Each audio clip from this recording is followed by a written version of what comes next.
Attention, please. The show starts in 10, 9, 8, 7, 6, 5, 4, 3, 2, 1, go.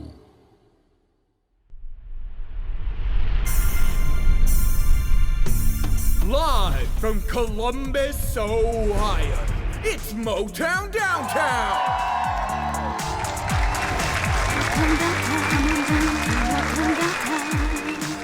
Today's guest, Lunar.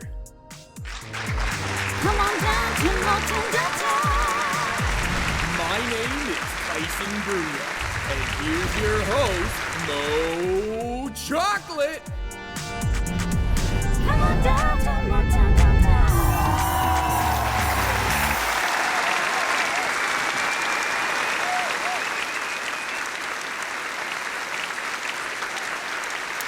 Hello, everybody, and welcome back to Motown Downtown, where we are here to make sure that you have a wonderful time and the greatest time. Yes, yes, yes.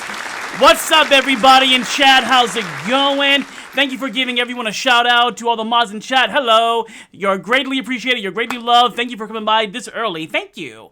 So, with that being said, let's welcome today's very special guest, shall we? Drum roll, please. My guest today is a streamer from the hype variety, a man who built his community from the ground up with his love for all things video games and pure chaos. He is a top tier gamer as well as a top tier friend. So folks, you know him, you love him, put your hands together for the legend himself, Lunar!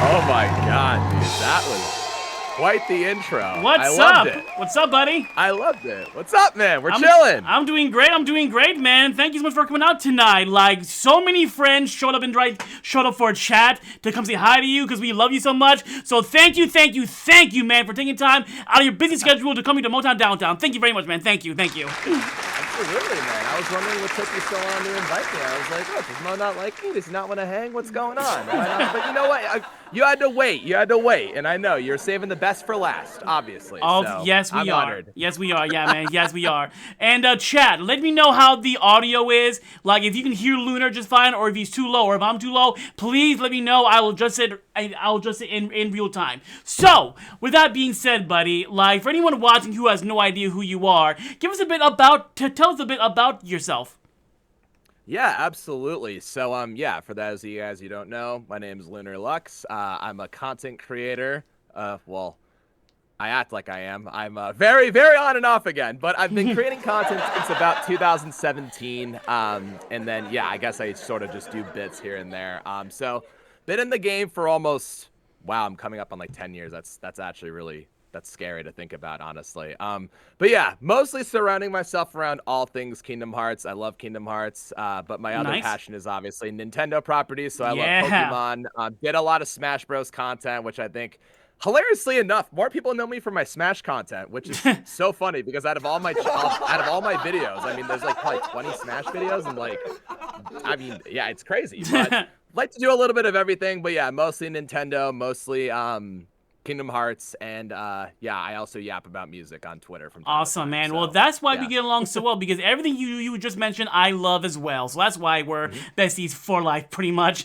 So, like, I want to know about the pre-Lunar days, like, before you evolved into Lunar Lux. Your baby Lunar days, pretty much. So, like, tell us your early days as a gamer. Were you team PlayStation, Sega, or Nintendo? And what were some of your favorite games growing up?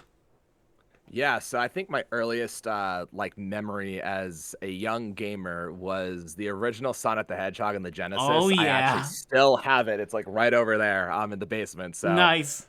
yeah, definitely remember playing that a lot with my dad, honestly, and my brother. Did a lot of my earlier gaming days with my brother and my dad. So did Sonic. We had a Nintendo 64, so I was Team Nintendo. Oh, hell yeah. All the way, pretty much. So I had like Pokemon Stadium, Donkey Kong 64, Ah, my favorite nostalgia. game of all time. forever and always will be.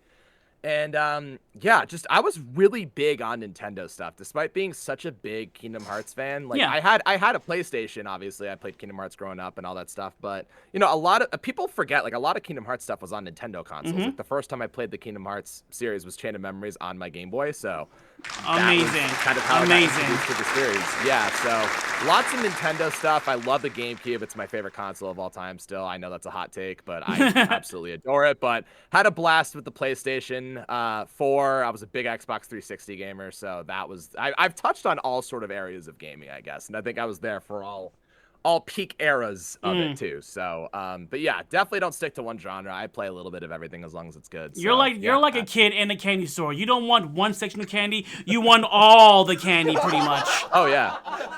Same here, man. That's a true gamer right there. So tell me about what inspired you to start posting content online. Were you on YouTube first or Twitch first? And what like was the big deciding factor that pushed you down that path of streaming on Twitch or on YouTube? Yeah, so you know, so like I mentioned back when let's backtrack a little bit. So I did make YouTube videos before I was Lunar Lux. A lot of people don't know this, but and I'm not doxing myself. I'm not sharing the details. I don't want anybody to ever find this stuff ever. But I did like skit YouTube videos with my friends back in the day. So there is a channel out there. Nobody will ever find it, but I used to do skit videos, and it was inspired by like Smosh, Make Me yeah. Bad, you know, those types of videos, and I absolutely like the bane of my existence, honestly. So I've been like making content since like the dawn of YouTube, pretty much, just like having fun with it and uploading and video, just being creative, I guess. But you know, what inspired me to do like video game content, which is where I guess it sort of started with the Kingdom Hearts stuff, was like I realized, you know, besides like the Key Keepers, obviously, because they were like the OGs, but like I didn't see anybody else really making Kingdom Hearts content. And I was just kind of like, okay, I could do this too. I mean, there's only like a few other people that are doing it. Like maybe I could be like that next generation, like be like, you know, like not make the Key Keepers again, but it's one of those things where it's like, you know, maybe like there's other people out there that I can collaborate with and other people I can interact with, like other smaller creators, because I wasn't able to find a lot of them. So I was just kind of like, you know, I loved reacting to the trailers for like 2.8 and everything, and unfortunately there's no documented evidence of that. Oh man. But I told myself with Kingdom Hearts 3, and obviously not the reveal either, but I was like, okay, I want to document my journey. I want to document all of it. It was almost like a journal to me, where I was like, if I have an idea or if I have something I want to talk about, I'm just gonna make a video on it. So a lot of my Kingdom Hearts 3 journey was documented on my YouTube channel, and that's how it started, and I'm really happy that that's what it ended up being. So, yeah, I loved doing Kingdom Hearts stuff. I tried other things here and there, but my heart will always be making Kingdom Hearts content. I mean, That's amazing. Whenever I'm making videos or streaming or like anything, it has to be Kingdom Hearts. Like it always will be. Oh yeah, so, I mean, for the longest time, that was like the biggest thing that everyone was doing and posting, because we were all so excited for Kingdom Hearts 3, and now we have Kingdom Hearts 4 to look forward to. So whenever they start deciding to promote the game, we can expect a lot of reaction videos from you. Yes. Absolutely, and I mean, I'll be honest, I'll probably be way more active when Kingdom Hearts 4 comes out, like, so don't worry. Like, for people who miss my reactions or miss any form of content from me whatsoever, I'm kind of just kicking it right now, like, waiting for Kingdom Hearts 4 to come. So whenever that does come, I'll be back on the grind. In 2035, pretty much. Dude, you're not even being at this point, like... For real, yeah. So this is my favorite question to ask every single guest that comes onto the show. What is the story behind your online username, Lunar Lux? Like, why that specific username, and what's the story behind that username? Lay it on me. Yeah, so I feel like I've talked about this on my stream before, but for those of you people who don't know, it's actually... So when I wanted to pick my name, I did have a name before this, but I rebranded like after I had like 100 subscribers, so nobody even knows what my old username was. Okay. But I wanted to make it Kingdom Hearts related, but I didn't want to have the word like key or like a character or like anything included with it, because I think that was around the time Sarah had to change her name because she had Keyblade in it, so she had to change it. So I was like, okay, let's just like nip that in the bud so I don't have to worry about that at any point. So Lunar is the moon, and then Lux is light. So I was like, Moonlight, Kingdom Hearts is the moon, and it's light. So wow, that is actually really clever. That's actually really clever. Wow, I never even thought about that. That is so cool, man. And, wow, GG on that, man. That's like dark. I love that because I literally never knew that. That's so clever. I love that, man. That's so cool. No, thank you. I was pretty proud of myself, honestly. So it was before like the days of ChatGPT, like my YouTube and Twitch channel without knowing, like, you know, what's not taken already. Like I had to come up with that on my own. So amazing. That is like that. My mind is actually blown right now because that's so thoughtful, man. I love that. So tell me about like what were some of your like when you start posting on like YouTube or Twitch and stuff. So what was your first like viral moment on either platform? Or even like TikTok. Like what would you say was your first like wow, like you saw the view count, you're like, oh my god, that much? Like what was that? What was the first thing? So I think the first video that ever really performed well on my channel was like one of my first ones, which I'm shocked about. I think I did a video in Dream Drop Distance where to find the epic fantasy for like the T-Rex Dream Eater and the Wyvern, I think is the other one that it does it for. I don't know. I'm a fake DDD fan. Everybody knows I hate that game. But anyway, so that video still to this day is getting comments and stuff. And it got like a couple like 10 to 20K, I think. I haven't checked it in a while. I don't know. But that one still gets like traction every now and then. And I'm like, it's so funny that people are still looking that stuff up. But then I made my Master of Masters theory video of how I was explaining why Demix isn't the Master of Masters. That was my first video and my only video, I think, to hit 100,000. So that was pretty cool for me. Amazing. Then had a couple clips on Twitter that went viral, which caused some drama, and I'm not going to get into that. But I got a couple that people didn't like, which is fine, you know. If you know, I love my haters just as much as I love my supporters, so that's fine. And then on TikTok, definitely had a rhythm for a while where I had videos doing really well. My most viewed video ever is, I posted it last year. It was me and Carly reacting to what I thought was Smash Bros. Yep. But it was Kirby Air Riders. Yep.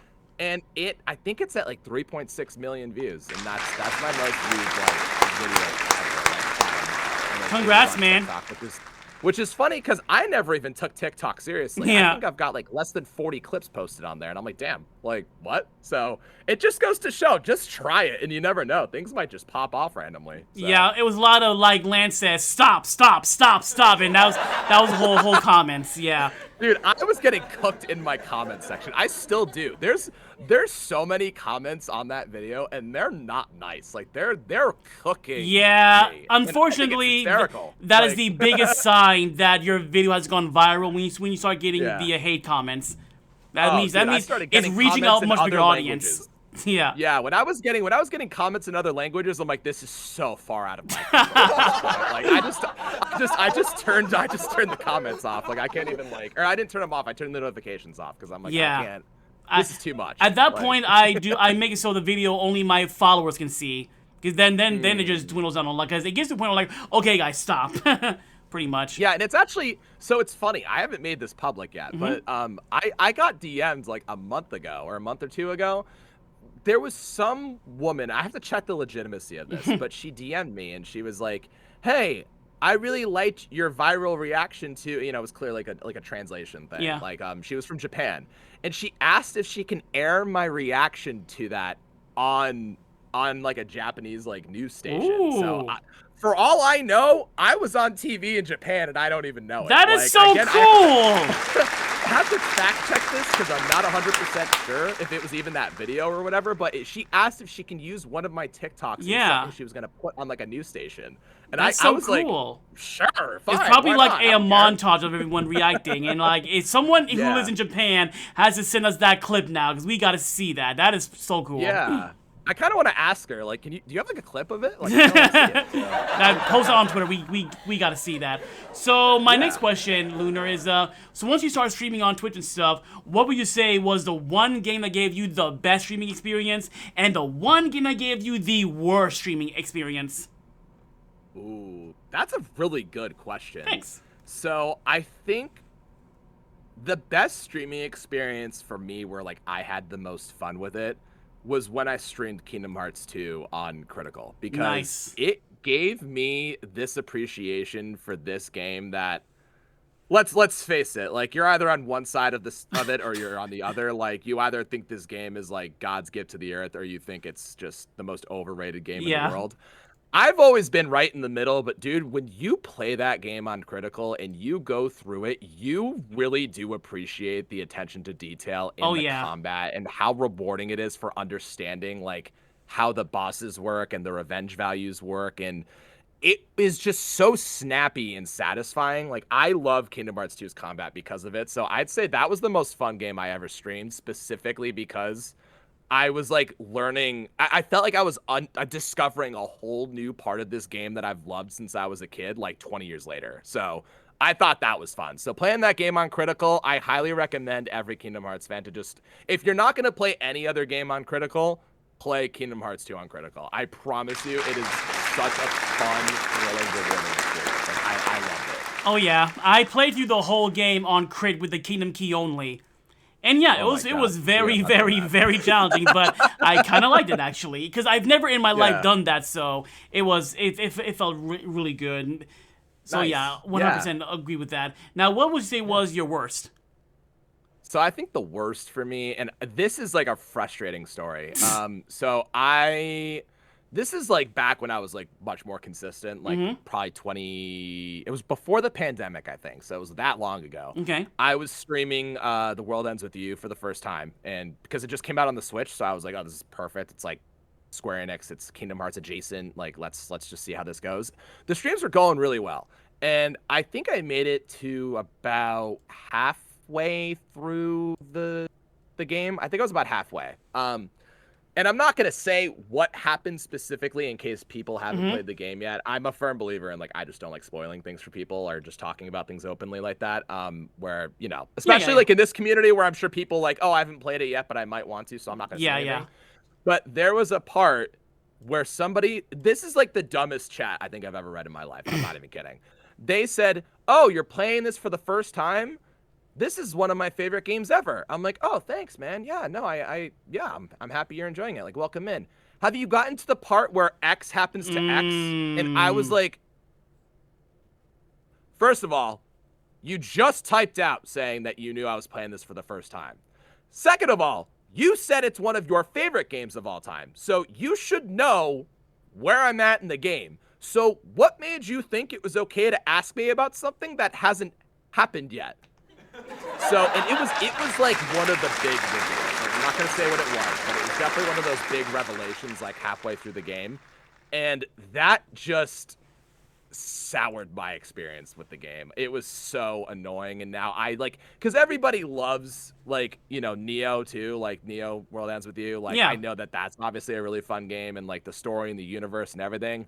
Every time I look at The World Ends With You respectfully, like no hate whatsoever, I get pissed off because I think about that one moment, that one person did with me, and I take spoilers for things so seriously. Like I got spoiled on like Infinity War and Endgame before. Oh no! Yeah, it's dude. the worst. So like I even got spoiled on some Kingdom Hearts 3 stuff because some person was just yapping in my comments. That's why I don't look at comments anymore. I mean, Square spoiled Kingdom Hearts 3 also, so. That's true, yeah. But yeah, at the end of the day, though, like I wish it wasn't, because I thought the game was so cool and I was really loving it and digging it, and I thought the story and like the art style, it was all just so unique and different to me. But yeah, that one dude, not gonna throw whoever it was under the bus, not gonna say what the spoiler was, but I was just like, dude, like I feel that. I hope you step on the sharpest Lego. I hope your pillow is hot every night.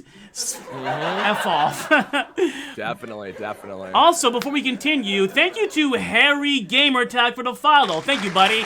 And also, The queen herself has entered the chat. Hi, Carly. squad's rolling up. My What's squad's up? Thank you for coming by. Shout out for Carly, please. Please give her a follow. Greatest, Yes. one of the top tier Do it. streamers on planet Earth. Give her a follow, y'all. Thank you for coming, my friend. I'm her #1 fan. Please. That's a fact. Yeah. Now it's funny because my next question is actually regarding Carly. Like, how Yeah. did you two meet? Like, how did y'all meet and become like this bond, like this Wayfinder bond? Like how? Like from the beginning to now. Of course, yeah. Without getting too much into it, I mean, Yeah. obviously we know each other through like the online space and everything. So when she first joined Twitch, in like the online, or I wasn't even Twitch, it was Twitter. She told me I was one of the first people she followed, and I don't even remember that. Like, I remember her first following, but I didn't know I was like one of the first people. So I was like, oh, that's really cool.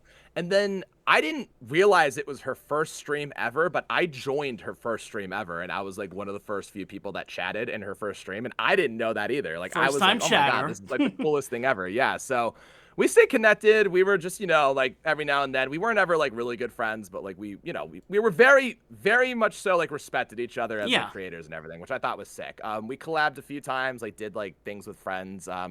So yeah, we were very familiar with each other for a very long time. Then we met at PAX, not last year, but the year before. Kept in touch and just sort of just kept talking, and then the stars aligned and we're meant to be together. And that's it. So cool. Yeah, I told you so this we're both off really stream and stuff, but massive props to you for handling the long distance because, like, I did that once a long time ago and never again because it is just so rough. So props to you both for handling it. What's your advice for couples who are in a long distance relationship and how to like maintain it? Like, what's your advice for them? Yeah, so I think like honestly, long distance relationships in 2025, now going to be 2026, they are not impossible. They're not even close to being impossible. I think that if you really do care about the person enough, distance does not matter. I mean, me and Carly are like living proof of that. Like, we're not even just like a state or two away. Like, we're in completely different countries. So, I mean, like, you just have to make the time for each other. Like, I mean, I'm busy all day, all the time, like with my work and everything like that. But I still just make the time to talk to my girlfriend because I love her and I want to hear from her. And I think also something that helps too, and I haven't formally said this, but it's nice to have friends that have gone through it, like specifically like Damo and Elise, like seeing them kind of be very similar to us. Where like they met and then like they did the distance and now they're like together now. I don't know if they made that public or not. Sorry if I just said it. But, yeah, they're together now, which is great. They're no longer long distance, which is amazing. And like it's very inspiring just to see like that distance is so much longer than what me and her are doing. And I think if they can do it, which is inspiring because they're two friends of ours, we can definitely do it. And I think if you're just like, you just make the time for people, man. Like, you make the time for your person. You just visit when you can. Like, don't do too much. Like, that's all it takes. I mean, it is really just being in a normal relationship. You just have to be okay with not being with them all the time, which I'll never be okay with. But you have to just accept it sucks. And once you accept it sucks, it makes it a lot easier. So, I guess like it makes you guys appreciate each other's company more because it doesn't happen that often. Like definitely.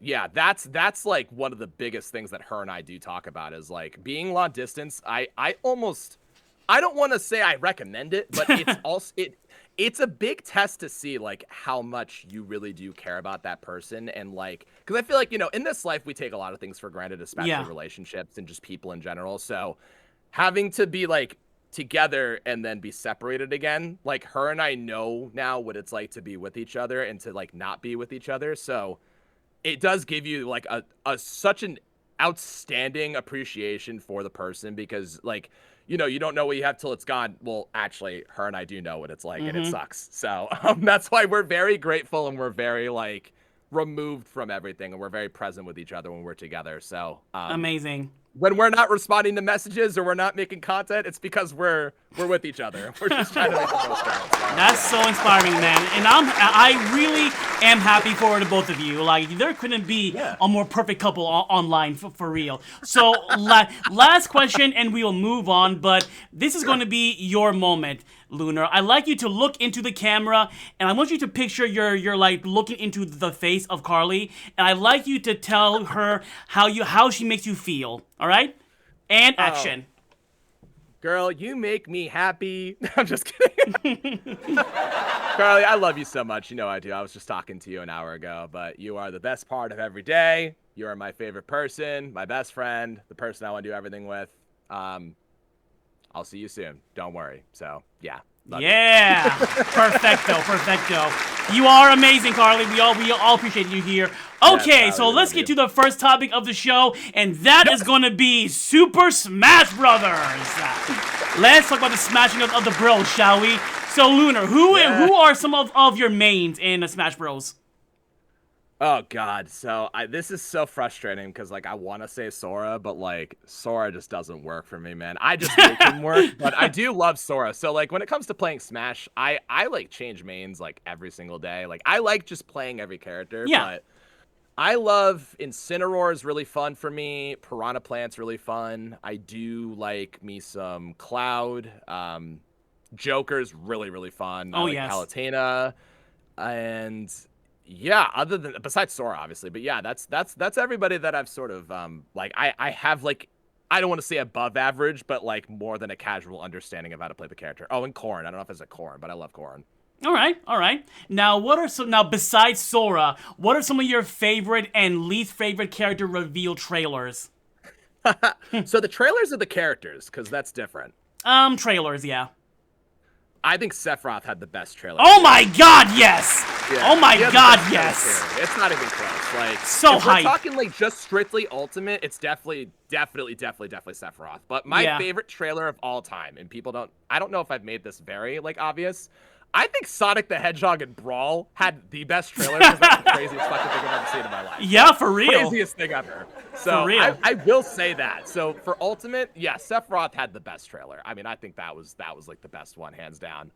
The worst like trailer, and it's my least favorite reveal, and I don't care, it's Byleth, because Byleth was just, you knew it was Byleth like immediately, and I think the fun part of Smash reveals is that like 10, 15, 20, 30 seconds of, oh my God, who is it? Like, oh my God, who is it?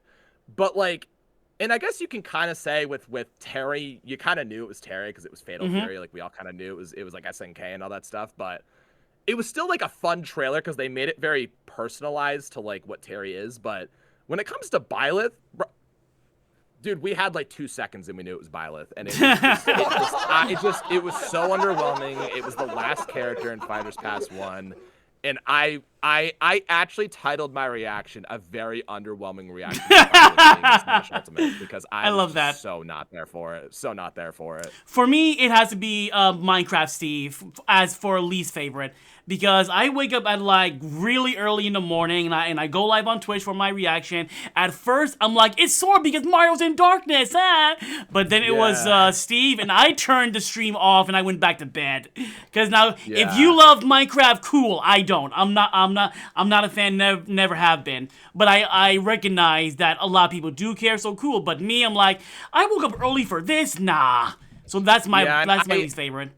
I feel like because, you know, you and I obviously have revealed how old we are. We're not going to reveal it to the chat. But so I feel like Minecraft kind of like our generation of gaming, like we just missed that. I don't know if you just never played Minecraft or all. I never played it. Like I played it here and then, and I just didn't like it. Yeah. Like I think for me, like I was so into the like Halo 3, Call of Duty 4, Dorito munching, Mountain Dew chugging, like edgy gamer culture to where like I did not care about Minecraft at all. So when Steve got added, I'm like, I mean, that's kind of cool because it's like Steve, I guess. Like that's kind of cool. We have like a modern icon like in Smash. But yeah, if I'd known what he would do to the competitive scene, I would have fucking lost my mind. Facts. Way earlier, dude. Like way earlier, because what he did to the competitive scene, oh my God, I hate Steve, bro. I hate watching Steve. I don't know if you watch competitive Smash, but I watch it all the time. So But yeah, my second favorite is Sephiroth because I get chills every time, man. It's just the music, the fan service. I just love it.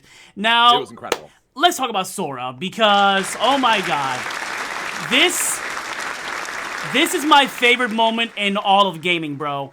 When someone asks me, what is your favorite moment? That Sora reveal trailer for when you watch it for the very first time. Because up until that point, it's like I was part of that Sora for Smash like hashtag army on Twitter and stuff, and I was constantly arguing with people like, yes, he can get in, he can get in. People were like, no, he'll never get in. And it got to a point where I started to believe them. I'm like, oh, Sephiroth is in, so I guess Sora's not in. So when he was revealed, bro, it was a genuine surprise for me. But for you, like, where were you? I asked all Kingdom Hearts fans this question. Where were you when Sora was announced for Smash Bros?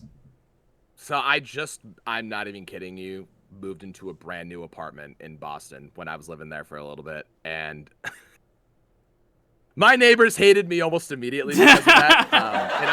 One of my roommates, he's one of my best friends. He was working from home on the floor upstairs and he heard me and he was just like, he was not happy with me, but I don't care. I let it out. So my reaction to Sora and Smash, that was like the most compressed, like silent reaction I could possibly put together. And it still wasn't quiet at all. Like if I had the freedom to just be loud, I probably would have put my head through a wall because I was so excited. But dude, look, so like, it sounds like you were kind of in the trenches with me. I made over 20 videos talking about Sora being in Smash, whether it was concept trailers, theory videos, whatever. One of the first videos that did really well on my channel, like that wasn't Kingdom Hearts, was a Sora for Smash video. I think I've got like several of them that did pretty well. And like, you know, even like I have like friends that I consider friends who were like, before I was making content, like I found you through your Sora for Smash videos. And I'm like, that is the most insane, incredible thing ever. And it's the fact that like, after all this time, I was right. Like all those videos amounted to something. I literally, dude, I'm not kidding you. Like I could probably go back through my phone. The day Sora was revealed, I must have gotten 20 text messages from 20 Oh, people, yeah. just being like, congratulations, I gave you shit for years. I can't believe he's in. Yeah. This was for you. Like, congratulations. This is your like, moment. This is our moment. I was screaming to the heavens. Like, every single one of you owe me a handwritten apology, 1,000 words minimum. And you better mean it, because I was the advocate, man. Like, I was going nuts. Like, I couldn't believe it. My dream came true. Like, seriously. And it was so funny because most people knew it was Sora when they saw the Keyblade. Mm-hmm. I knew it was Sora because I saw the shape of the fire in the Keyblade. And I feel like not a lot of people caught that. It was like a split second. But I caught it before I even saw the Keyblade. I saw the shape of the Keyblade in the fire. Or it was the keychain. Yeah. I knew it. I knew it immediately. And I literally like, I thought I was dreaming because I've literally dreamt of that moment. Stop. For years, bro. For me, bro, it was the dust. When Mario steps on the platform, I was like, that is Kingdom Hearts dust. It's Sora. Wow. Oh, yeah. See, I didn't think that because I think it's like, so if you play like the story mode when in Brawl, for some reason in my brain, I was like, oh, when they turn back from trophies, there's just particles. My brain didn't even connect that it was like light particles or lux or whatever you want to call it. So I just love how quiet he slowly walks towards the flame. Like, you're like, come on. Like, and Sora shaking hands with Mario. Like, come on. What are we doing here? I'm not kidding you. It is still my background on my computer to this day. Amazing, because people don't understand how iconic that is. Like Mario 64 inspired Kingdom Hearts. So to see them shake hands become full circle, man, is so cool. Dude, so cool. Absolutely. Absolutely. I couldn't agree so more. My last question for Smash Bros is so Lunar, let's say you can pick one character, no questions asked, to be in the next Smash Bros game. Who would it be and why? Waluigi, because he's literally the only Mario character that is not playable. Honestly, I'm so serious. Why is he the only Mario character that is not playable? Good question. Daisy is playable. When Daisy got in, I'm like, okay. They have to put Waluigi in now. And they just never did it. And he was an assist trophy, and I was sad. So yeah, for me, easily it's Waluigi. I have like 2 others where like I would get just as hyped as probably Sora, but it's yeah. So I would say it's Waluigi. Second is Shadow. Shadow. Yes, needs to be in this game. yes, I mean, yes. Like, and not an Echo. Everyone's like, he could be a Sonic Echo. I'm like, you've never played a Sonic game in your entire life. Like, no, he's completely different. So Shadow. And I think because he deserves it, Master Chief should be in it, man. I love Master Chief. I love Halo. 100%. For me, it's Kratos. I want like Kratos would be sick. That's like I'm happy how it is now, but if I could have one more character, Kratos, that'll be my pick. Insane. And yeah, honestly, other characters were Oh, go ahead. Sorry. And it's fine. So and honestly, like Crash Bandicoot, that would be amazing. Crash Bandicoot or Spyro. Andy would freaking destroy his room if Crash feels Crash Bandicoot. Yeah. No, I think in terms of like characters that deserve it, like we're not talking like popular. We're not talking like, oh, this is who I want. Characters that deserve it. Crash Bandicoot is like 100%. Like top 5 who deserves it. Like Crash definitely needs. My idea for a trailer, and I'm sure I don't know if I've said this to you before, but like I have this crazy idea for a concept trailer for Crash where. Do you remember those old like 90s Nintendo commercials with the guy in Crash Bandicoot suit?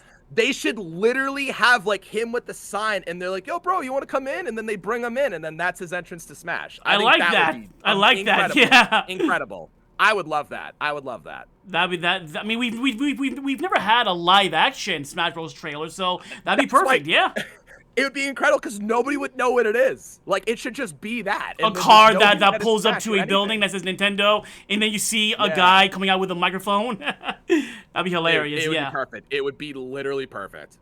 So and honestly, like I would love like Knuckles. I think Knuckles would be perfect because it blows my mind that Sonic is the only character rep from his game in the like where's Dr. Eggman, Tails, but I think Knuckles would be perfect and climbing on the walls and shit, digging and shit. That'd be amazing. He could be really cool. Yeah, they could so many. I mean, half the moveset's already there. I mean, he's an assist trophy who already has like, moves that they can base it off of. I would love Knuckles. Knuckles was actually my favorite character growing up, but I think like Shadow just could be so unique and so cool. And like, the year Shadow I could talk for hours about it, but yeah, first party rep is Waluigi. I mean, I guess he's technically a first party rep. I don't know. Camelot owns him or whatever. I don't know what the licensing nightmare is on that. But then and then if not third party, dude, you got to give me Shadow, man. Like I need him now. Like does you make him an assist trophy again, I'm going to be so salty. Like give him Radical Highway as a stage, please. Just do it. Like please just do it. I would love that. Yeah, I feel like for the final or last Smash Bros. Games, Waluigi will be in it as a final character. Please. You know me, I love all things purple, man, and I've loved Waluigi forever. Because when I was in fourth grade. I was playing Mario Party 4 with my friend, and I was like, who's Waluigi? He's like, he's tall and skinny and weird like you. So I was like, well, that's my guy. So I'm Waluigi and everything, so. All the above. That's amazing. Yeah. So now we're gonna segue into a topic that everyone here is familiar with. Let's talk about Kingdom Hearts, shall we? Kingdom Hearts. Oh, yes. So, Lunar, tell us about your first impression when you saw Kingdom Hearts for the very first. I'm talking like the commercial on TV. Your first impression. Let us know. So funny enough, my best friend when we were kids, he introduced me to it. So I never saw a commercial. I never played the original. Because it's like, when we were kids and our parents would just buy us stuff sometimes. Yeah. Like, you know what I mean? Like I had his mom got him Kingdom Hearts Chain of Memories for the Game Boy Advance. And he said, and I'm not kidding, because he called me on my landline, if anybody knows what a landline phone is. He called me on a landline on my house phone, and he was like, hey, have you heard of this game, Kingdom Hearts? And I was like, no, what is it? He's like, it's like Disney and anime put together. I was like, really? He's like, yeah, the theme song's really cool. You should go buy it. So without any context to the game or anything whatsoever, I asked my mom, I have to go buy this game this weekend. Can you drive me? And she was just like, okay. So she brought me to Toys R Us. I got Chain of Memories. I played it and I fell in love with it. So that's why, if anybody wants to know why I'm the biggest Chain of Memories stan of all time, it's because that was my first game, and it means the world to me. So, Amazing. Yeah. Amazing. I had no Kyrie. I had no Ansem. I was strictly Naminé and Marluxia, which is why Marluxia is my favorite organization member, because he was my OG villain. So. Okay. Wow. Yeah. So that's cool, man. A lot of us played like Kingdom Hearts 2 or 1. You were Chain of Memories all the way. That's pretty cool. Yeah. No, I really was. And yeah, I fell in love with it ever since. And it was funny because like it wasn't that much longer after I went to Toys R Us and I saw Kingdom Hearts 1. I was like, is that the same game? And then I was like, oh, this is the game before this one. Oh, okay. Maybe now I'll understand like what actually happened. Like, you know, when you're a kid, you're just playing a game, you're not paying attention. Yeah. Like, that's how it was for me. I would never recommend playing Chain of Memories first to anybody, but I did it and I turned out fine. So. Oh yeah. So Fine. after Chain of Memories, you played 1 and then 2 and stuff. Yeah, 1 then 2. I played. Let me think. I played Days and Birth by Sleep a little bit later. I played Birth by Sleep. Actually, no, I played Birth by Sleep when it came out because I had a PSP. I played Days very late. Like I watched the movie like on the remix, like 1.5, 1.2, or 2.5, whatever. I watched the movie before I ever played it, and I played it one time, never touched it again for obvious reasons. I hate playing that game. I love the story, but I do not like playing that game. It's hard to play. Then I played everything else pretty much on release after that. But yeah, like the handheld era, I was a little all over the place because, you know, I was a kid and I didn't have money to go buy a system for every new game that came out. So, but yeah, so that was kind of my journey with it. Other than that, I pretty much played everything in order. So. Okay, cool. So tell us, what was that long wait for Kingdom Hearts 3 like for you? It was hell for me, but how was it for you? It was not as bad as this wait for Kingdom Hearts 4, man. Let me tell you. No, because like, look, I'll like be very like short with this. I think in the moment, like those years we waited, it was bad. Like it was bad. It was unbearable. It was like just we hated it. I think we took Union Cross for granted because we had Union Cross at the very least, like giving us something, right? Like, and I'm a firm believer, like my motto is something is better than nothing. So the fact that we were getting something was great. And we also had 2.8 not that long after, right? Like, you know, so like the wait, retro, like honestly, like looking back on it, it was not that bad, but in the moment, it was definitely tough. And the fact that, like, we just couldn't get the release date, we got the release date, it got pushed, like, it got delayed, like, you know, then things started leaking, and, like, I had to stay off the internet for, like, a month. Oh, which my I think God. is like a world record for me. Yeah, like, and it was just tough. So, because, so the very weird process, but, like, in the, like, but waiting for the game, I met some of my best friends, like, in this, like, community, like, I met Bio was like the first friend I ever made. Like, nice. I knew him when he had like less than 1,000 subscribers on YouTube. Like I'm not even kidding. Like right when he started, and then obviously introduced me to Water, which is his brother. They make that pretty public. And then hilariously enough, and I told him this after rooming with him at Reconnect. I was a fan of Damo's content because of the Union Cross content, and then him and I ended up becoming buddies. So that was really cool. That's so, awesome. Like, the first time I talked to him in a Discord call, I was like, "Hey man, I really like your content." I was like all nervous, like even with this big celebrity or whatever. I'm like, dude, it's just a person making content. So that was really cool. So yeah, definitely like the wait was not as bad as I think we remember it, because looking back on it, I'm like, dude, those were the times. Like just like getting started with everybody, like our generation of content creators, like just like mingling and interacting and making like all these friends. The community was really growing around then. Like it was really, really fun. It was really fun. And I think just looking back on it, it was a really, really good time. So the wait, like it wasn't horrible. I definitely don't think it was horrible, like looking back on it. But in the moment, it sucked. I honestly, a part of me kind of misses those late night streams where we're waiting for Japan to release a new trailer for Kingdom Hearts 3. Exactly. Like the anticipation of waiting for something is better than actually having it. Pretty much, because like God, all the reaction videos, all the events I went to D23 for Kingdom Hearts 3, and I was in the room when they announced Toy Story for the game, and the whole audience shrieked when we saw 2018 on screen, like we have a release date, And hell, I remember when the first announcement trailer for Kingdom Hearts 3 came out. I destroyed Yeah, my so room, man. Like, I was rolling on the floor and stuff. Let me ask you a question. So why don't you tell me that story? Yeah. 'Cause I have a story for you. So what was your story? Where were you when the Kingdom Hearts 3 reveal trailer I came? was watching the E3 conference here in this room, and I was like, I told my friend who was there with me, I was like, here's my phone. If Kingdom Hearts 3 shows up, record me. He's like, okay. And then Nomura comes. I'm like, Nomura, what's up, buddy? He talked about 15, and then he talked about Kingdom Hearts 3. I'm like, record me. And I'm screaming, I'm crying, I'm jumping up and down, I'm rolling on the floor. And I'm just screaming. I'm like, Kingdom Hearts 3 on PS4 Oh out! my God, And bro. to see the gameplay, and I start crying because I never thought I'd ever see gameplay of Kingdom Hearts 3. Like, it was a dream. It was just a freaking an urban legend, man. And to finally see the logo, the gameplay, like my reaction went super viral because I posted that shit immediately. No, like no edits. It was featured on GameStop, Kotaku, and others as like the number one best reaction. I Video. didn't even know that, dude. That's so cool. Yeah. So like, okay, well, my That's mine. story's not that incredible because I unfortunately couldn't record it, but I was going to a concert with some friends and we stopped at McDonald's after the concert, and I was like in the middle of eating my Big Mac, drinking my, I think it was the high C, the orange lava burst, like lava classic over there, and I was watching E3 on my phone, and I like screamed, "Shut the fuck up!" And then my friends were like, "What?" And I'm like, "They're showing Kingdom Hearts 3 right now." And like two of my friends came over and they like got like all up in me like this. We're like watching it like on the phone, like in the middle of a McDonald's. And it was like such a fun experience. Like I had such a good time like reacting to that. I wish someone recorded it. I really do. But like that was really fun. So that was where I was when Kingdom Hearts 3 got revealed. That's amazing, man. That's amazing.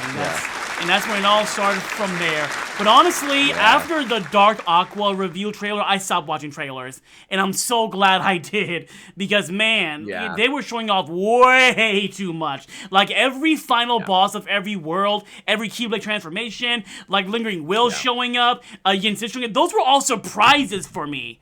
So I'm glad I stayed away from trailers. But how about you? Did you watch every trailer? I watched every single one, like frame one. Like I like when I was in like college, I like skipped classes to like go watch the trailers. Like, Nice.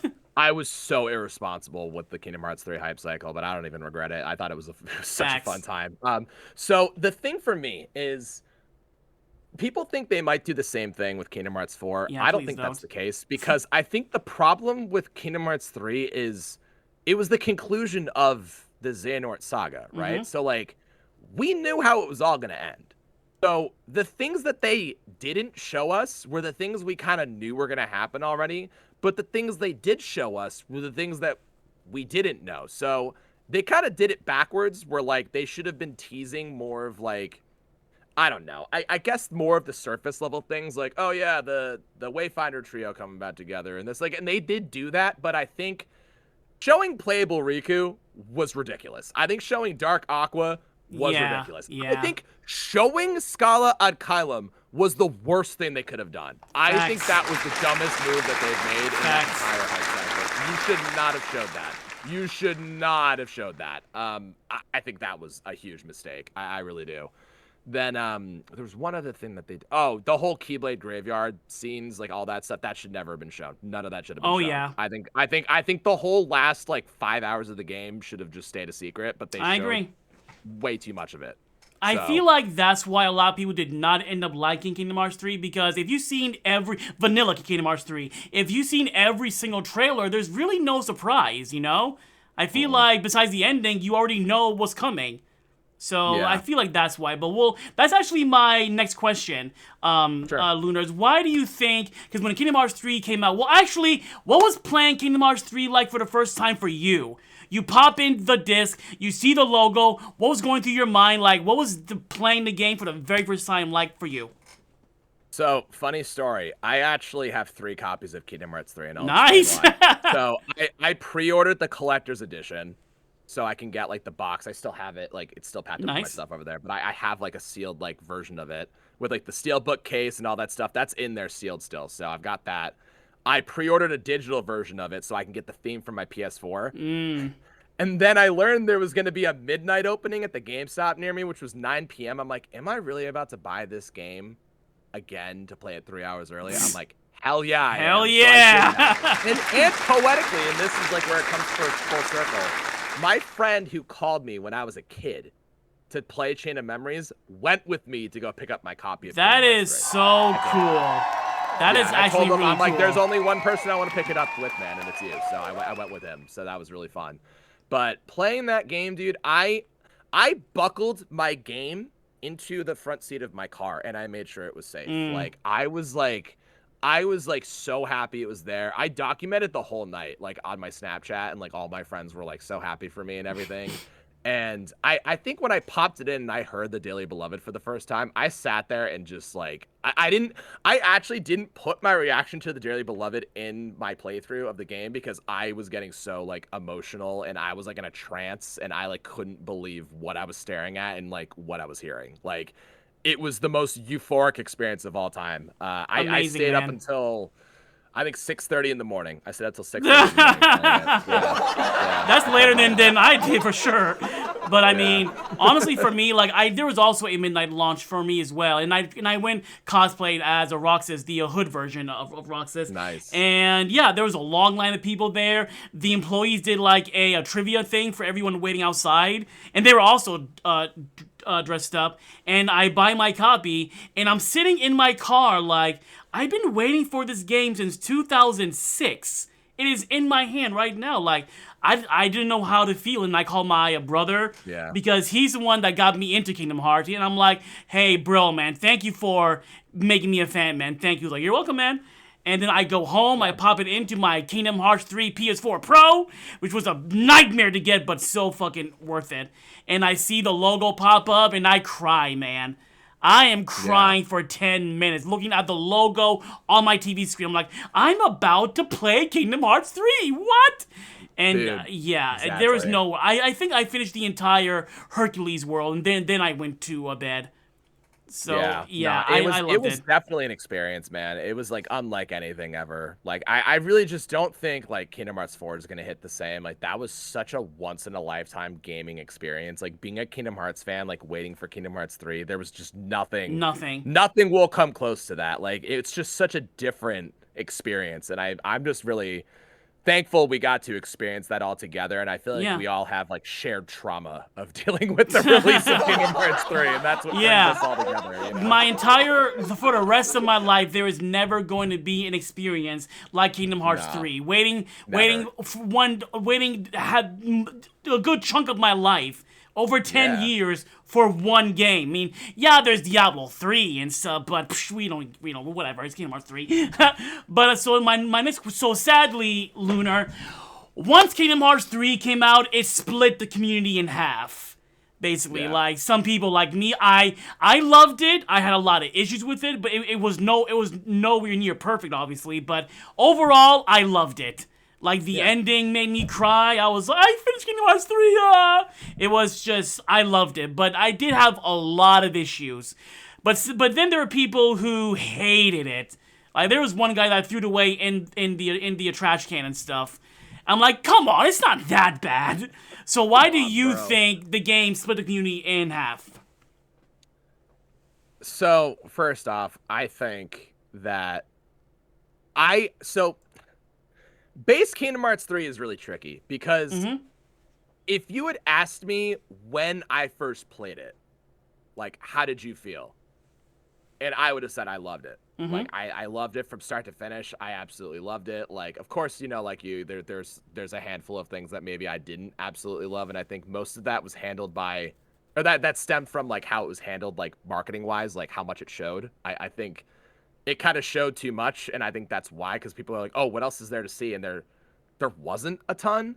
And I think the stuff that, like, I really loved and I reacted to were things that I knew that were going to happen. But in the moment, experiencing them for the first time, like, I think one of the greatest scenes in Kingdom Hearts history is when Aqua comes back to the Realm of Light. Like, yes. Just watching that happen with, like, you're home. Like, that, dude, that's still, like, it gives me goosebumps. Like, just saying, I literally just got goosebumps all over my body because that was, like, one of the best moments ever. But, like, I think if you're a fan of the series, like a real fan, you didn't care. Like, oh, we knew Terra, Ventus, and Aqua were coming back together. That moment broke my heart because they're my favorite trio. I love those people so much. Like, those are like my favorite characters ever. Like, the Days crew, obviously their story is the most tragic, obviously. Like, Yeah. so it was just like, again, them coming back together again. Like, the defeat of Xehanort was very like, just, it was deserved. It ended how it should have. And I just think, like, I don't want to say I blame content creators, and you'll hear where I'm going with this, but I think some people bought a little too much into some theories, and I think they were just ultimately let down because, much like everything, and Carly and I have actually talked about this with My Hero, where like we're not gonna like obviously say any spoilers, but just as like an example, like, it's one of those things where people have such high expectations for what's going to be delivered because I think we're in this age of content creation where you have so many theories and ideas and everything buzzing around to where, like, people latch onto those, like, oh my God, if this doesn't happen, like, that's such a good idea. Like, if this doesn't happen, then it's going to suck. Like, I don't think you understand how many people probably think like that. Yeah. Or if they don't think like that, or they don't admit that, they subconsciously think like that. So I think people just have this problem where they think too hard on something and they come up with their own idea of how it should end versus what the story is. And I think the story was told the way it should have been told for the most part. But I think the reason why people who didn't like it or people who just flat out hated it, I think it's because they were that group of people where they're the ones that are like addicted to the content creator videos. They join in on the subreddits and the discords.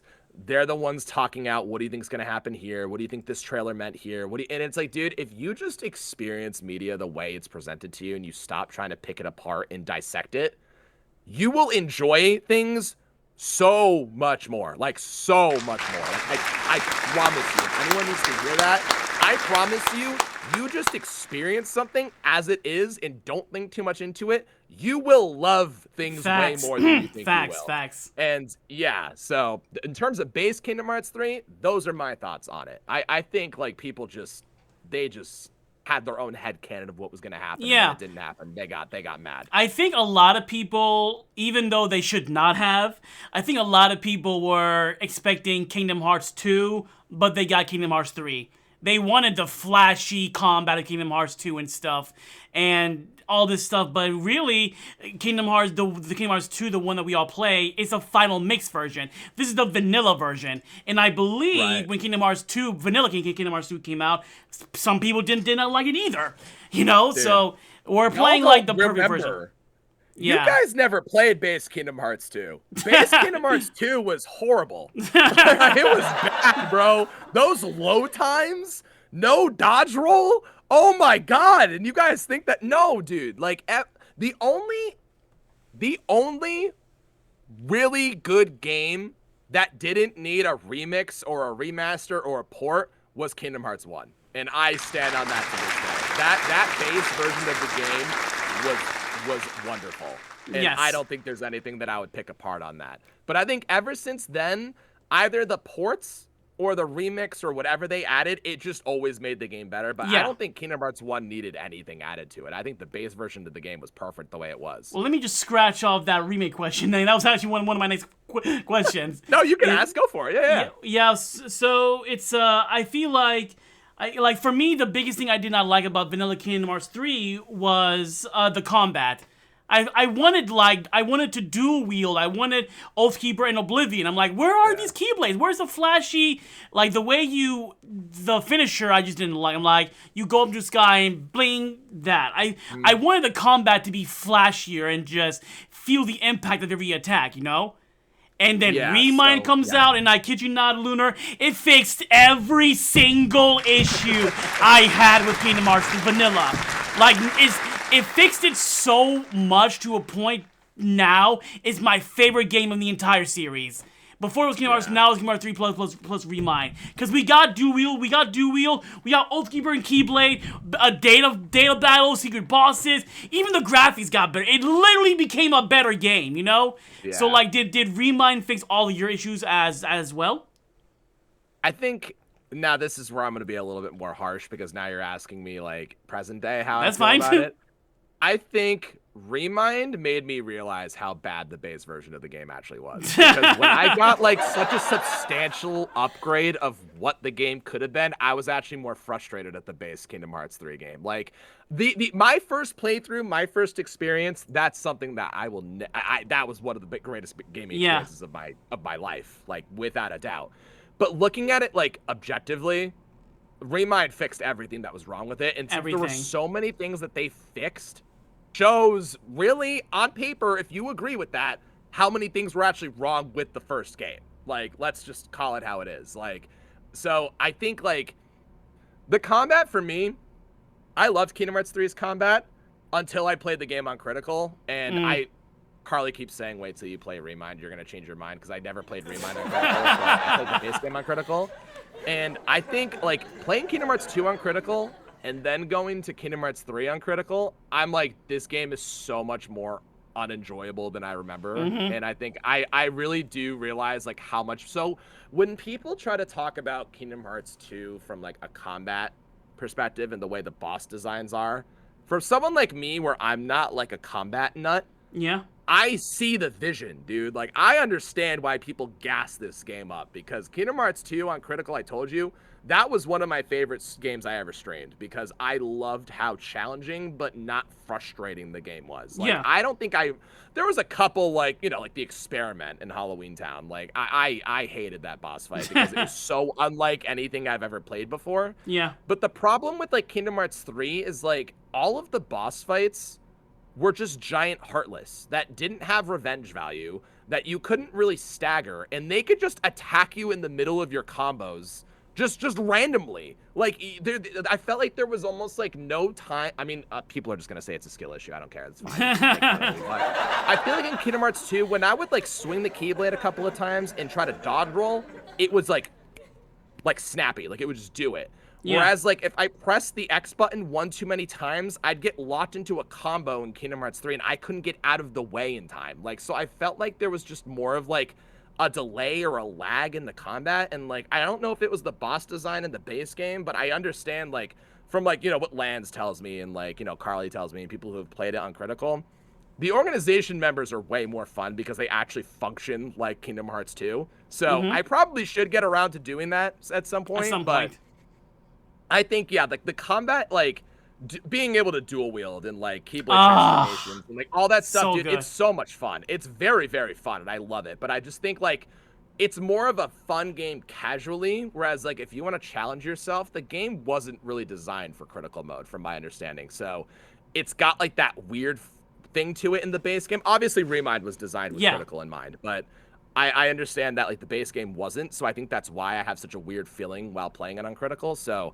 I'm just giving it like its flowers, where like it did what it could, but I think like until I play Remind, which who knows when I will, like on critical mode, that might change my mind on it. But I think again, playing the games on critical mode and then playing Kingdom Hearts 2 and then playing 3, I loved to like. Amazing. In fact, I didn't like playing any other game on critical but Kingdom Hearts 2. Every other game I had a I mean, Kingdom Hearts 1 and Chain of Memories are proud only, but you know, to each their own. Like hardest difficulty, whatever you want to call it. But yeah, those were the only games I actually enjoyed. Everything else after that, I was suffering. So. Gotcha. Okay, Lunar, my next question is, when the fuck is Kingdom Hearts 4 coming out? Okay, no memes. This is no memes.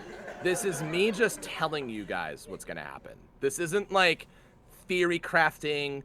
This isn't like, oh, based off of this. Dude, we got nothing to base this off of. I'm just telling you what's gonna happen, all right? Listen.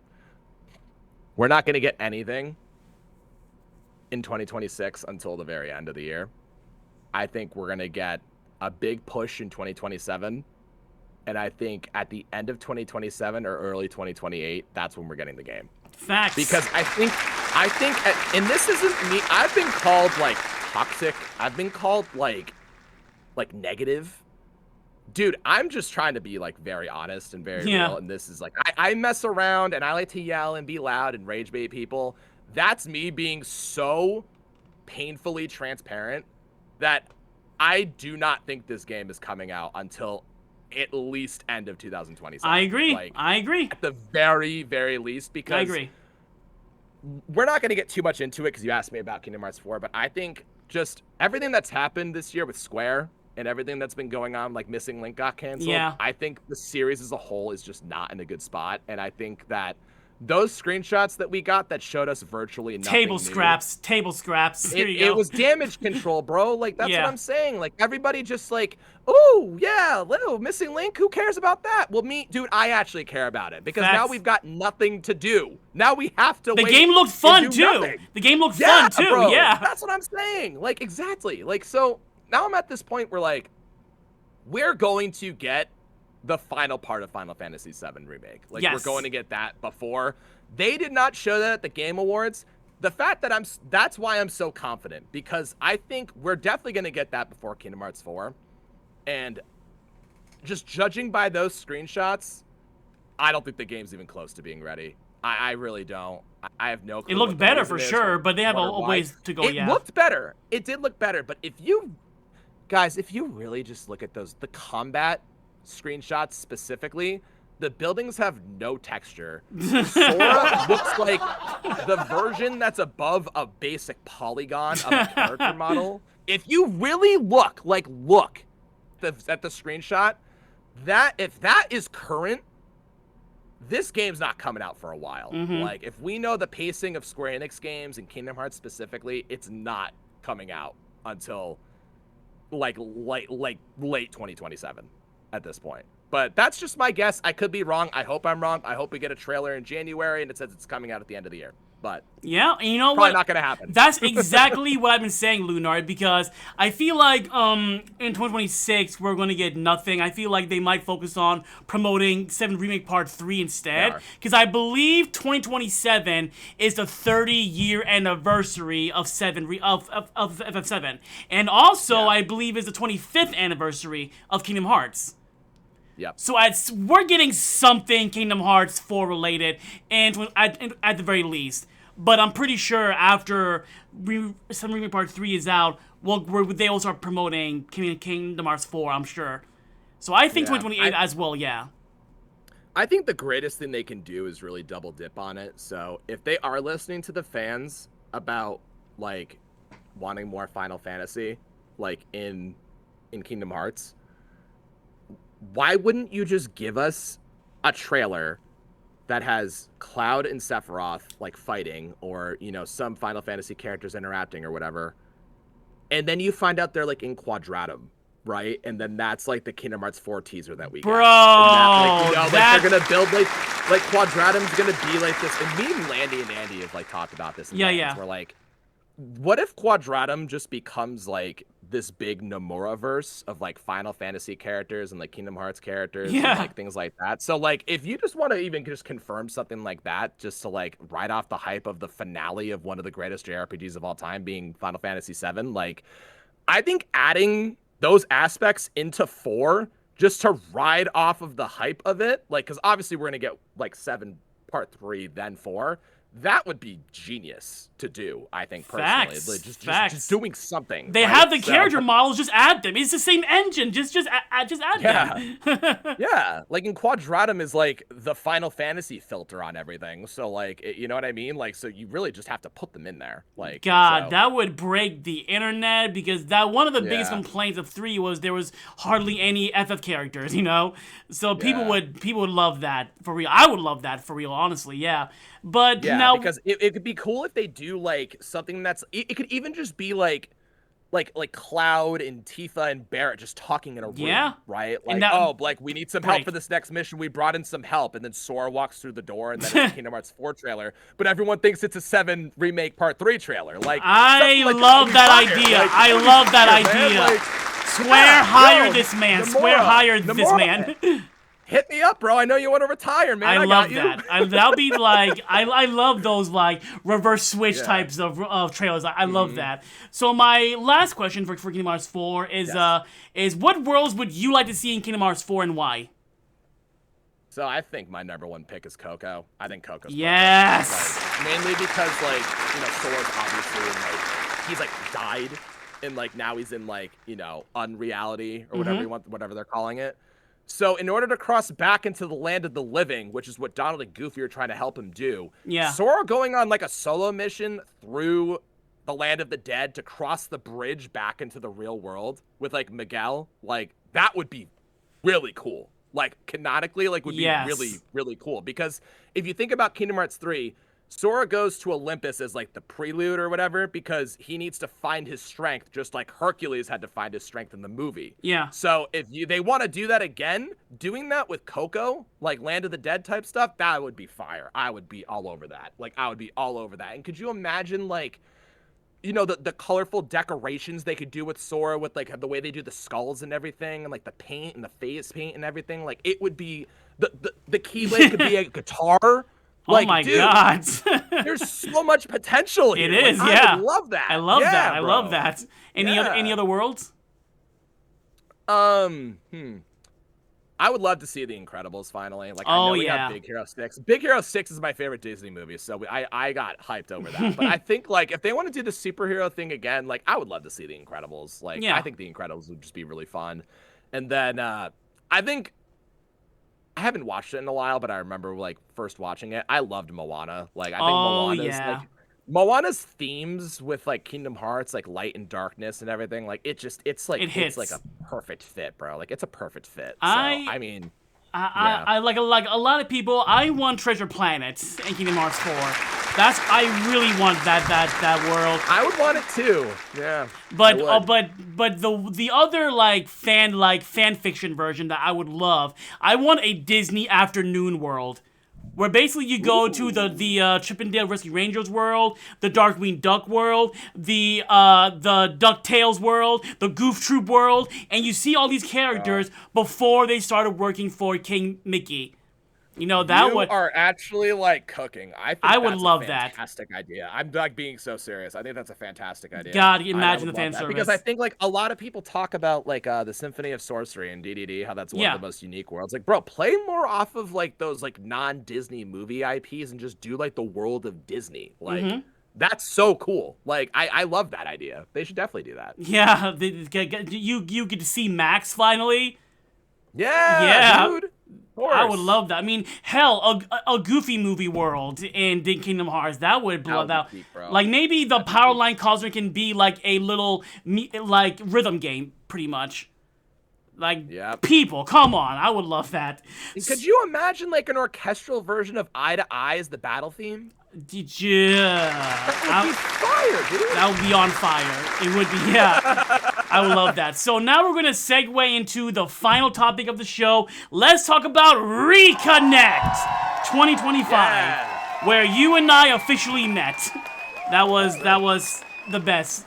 Like, tell me about Let's talk about pre-Connect, like everything you went through leading up to Reconnect. Like, did you guys like fly in to Denver? Did you drive there? Like, tell me everything, all that. Yeah. So obviously I flew in with Carly.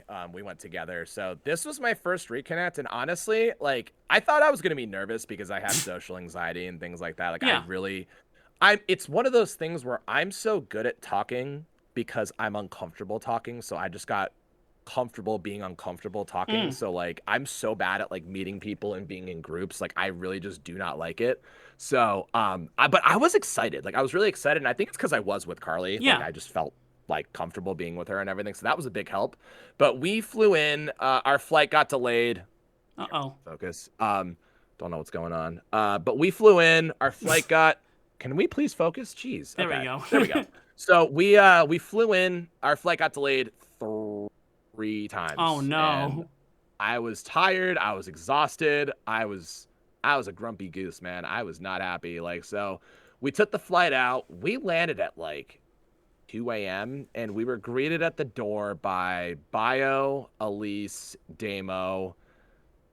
God, there were more people there, but dude, I was so delusional. I was there. I can't even remember. I was there. gonna say, Yeah, I know you were. I know you were there. I was there. You were there. I was like, hey, Luna, Colin, what's up? And it was nice to meet you.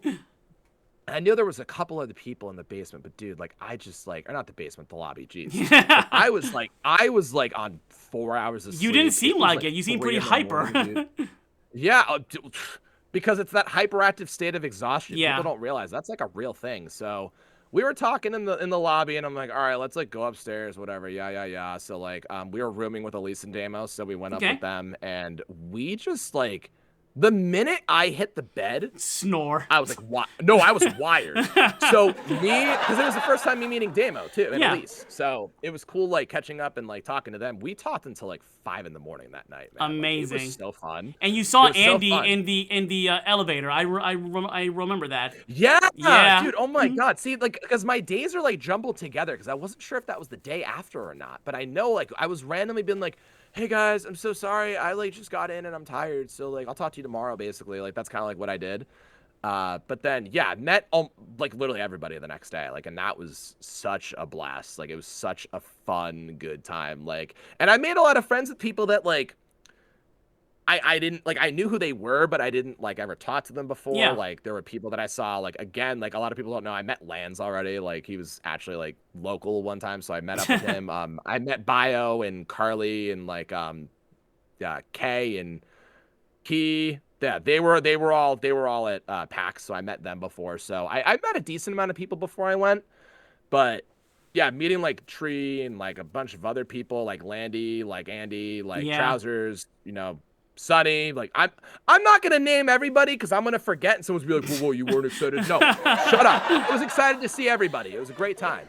And it was just cool to connect with people that like, like I heard of like who Sonny was for a while, but him and I never talked that much. Dude, him and I clicked like immediately. Like That's one of amazing. the best people I met that weekend. And then there's people like Lance who I got to see again, Bai who I got to see again, Water I met for the first time. Like, geez, dude, like I've been friends with Water since like 2018. Like, and I finally got to see him like this summer, and that was like incredible. Like him and Whale were like amazing. Had so much fun with them. Like, it was just so fun. And like the funniest thing, and big props to Guides, the crew, Mrs. Guides, the crew, like everybody who put that event together. It was phenomenal. But I was having so much fun. I forgot I was there for Kingdom Hearts. Like I was just thrilled to be surrounded by like people that I've known for years. Like finally got to shake their hand, give them a hug, like have a beer, eat some food, Yeah. like just like enjoy like the thing that brought us all together. Yeah. Like, that was just one of the most magical things ever. And when Guides asked me and Carly to present for the MDAs, like I was like truly like honored. I'm like, you actually want me to go up there and like talk? Like, what the hell? Like, that was the craziest thing ever. Like I was like, I'm surprised he trusts me. He's seen my streams. So like I thought that was cool, and like that it was just all so memorable. Like there wasn't like a moment that was like dull like at all. It was just such a good time, man. Like such an incredible Amazing. time. Like I absolutely loved it. Denver is such a cool city. Oh Like, my it's God, so guys, cool. we Like, will definitely loved get it. into that topic. But like, Yeah. I remember Carly told me that she got stopped at the airport or something, for something like about like. Oh, that was her on the way into the country. That Okay. time. So customs was like kind of interrogating her. Oh, like, no. Because of, like how long she was staying. X, That's Y, so Z. weird, like, man. It was just, dude. Tell me about it. It was the most ridiculous thing well, ever. I'm Like, glad she got it safe. Yeah, no, of course, yeah. So there were no issues like actually traveling to and from Denver, which was nice. But yeah, no, overall, man. I mean, seriously, reconnect. Like, I'm really sad I didn't go to the first one. I wish I did. I But went it was to really that one. fun. It was a lot of fun, and this one was by far better. It was just the best moment Yeah. of this whole year for me was reconnect for sure. So tell me about like day Definitely. one. Like tell me how day one was for you. I think that was the concert and stuff. Yeah, Your so opening day ceremony. one, yeah, day one was sick. So day one was like where I'm like getting messages on Discord and like people are texting me because like a lot of people have my cell phone number and they're Yeah. just like calling, texting me like, where are you? Like, what are you gonna do? Blah blah blah blah blah blah. Like, so it was really like fun. Like I wasn't overstimulated or overwhelmed or anything. Like I was like, dude, let's get it. Like I get to meet this person, that person. Like this is gonna be sick. So lots of just shaking hands, giving hugs, like just like catching up, like shooting the shit. Like it was so weird. It's like, when you catch up with people that you haven't seen in a while, like Yeah. that's how it felt. Like it didn't feel like I was meeting anybody for the first time. Like it felt like I've known everybody for years and we've met before. Like it was such an organic, fun feeling. So the first day was amazing. So the first day, me and Carly were honestly really tired. So we Yeah. didn't attend much of anything except for like I think it was just the dinner, and then was the concert the first night? It was. Yes, yeah. Yeah, because the rave was the second night. Got Yeah. it. So first that was fun. Like just like rocking out, like having fun. Like it was a really good time. I So, remember the food was like great, yeah. you did the thing with Carly where you like spin around to like Yeah. start a mosh pit. Yeah, man, that's our little like rock and roll energy that we brought to the party. I remember like Dax was doing the paddle on the floor. That was a lot of fun. That's another big thing in like metal like concert culture. Like a lot of people do that, which is funny. I love that.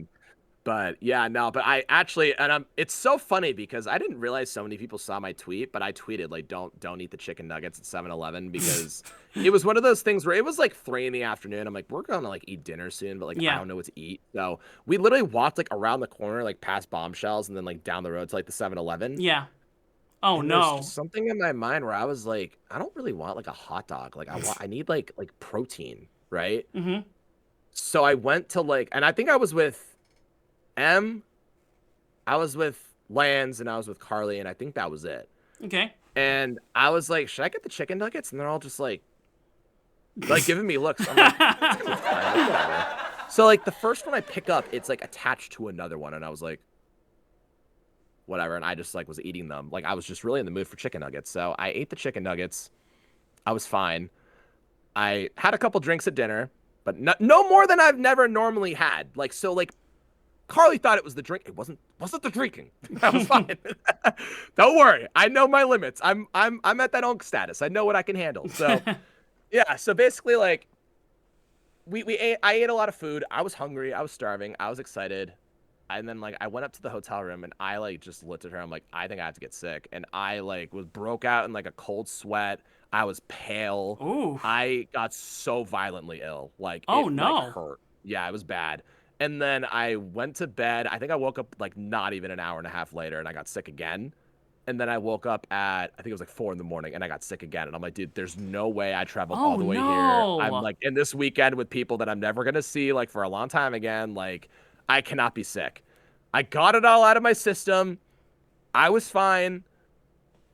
But the thing is like when I go to Japan and I have to try all that beautiful Japanese 7-Eleven food, I'm going to be very scared. Yeah.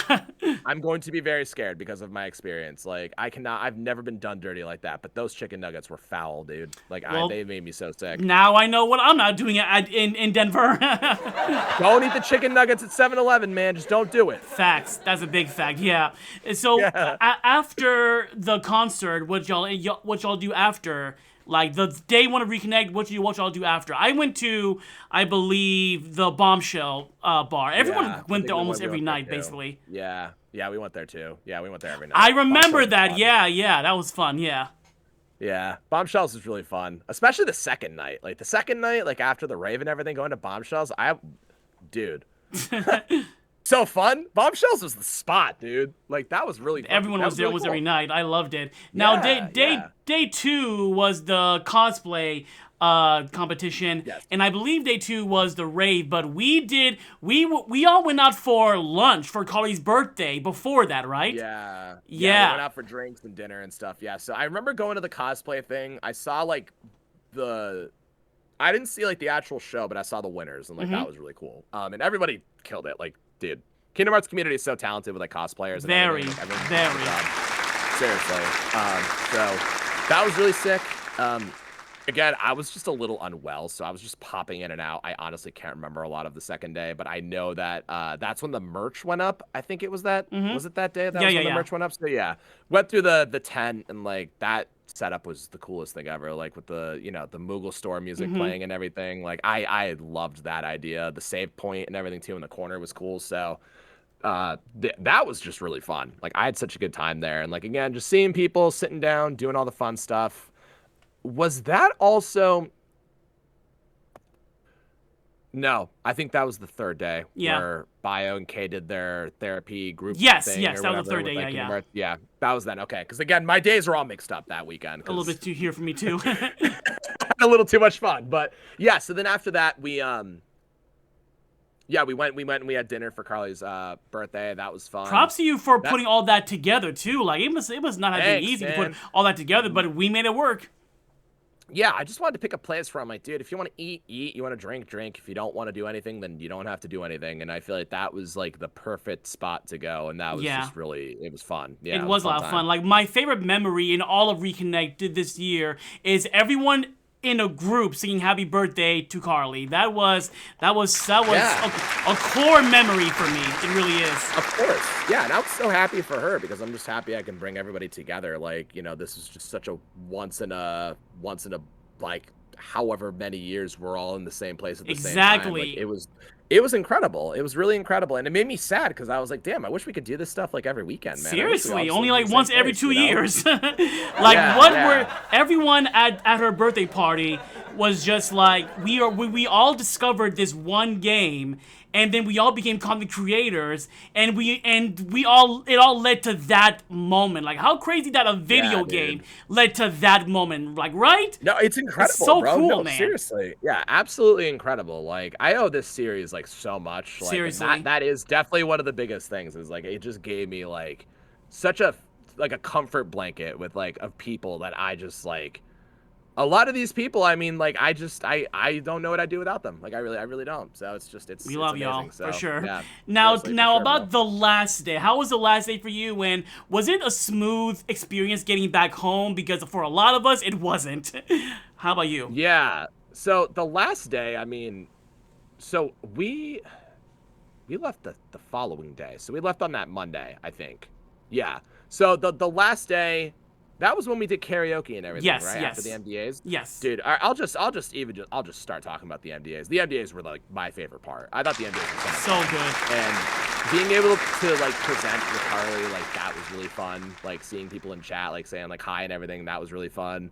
Just seeing all of the wonderful talent that I have believed in for so long in this community, like just get recognized and everybody just, even just the nominees, like even if like you didn't win, like the fact that you were even voted and It's you were so on cool. there, like, It was that- so cool. It dude, was, yeah. That's amazing, bro. That's so amazing. Like, and it just made me so proud because when I joined this community, like, there wasn't a lot of people. Like, there really was not a lot of people. Like, besides the key keepers, it really did for a long time. It felt like Damo, Bio, Water, me, and Endofin.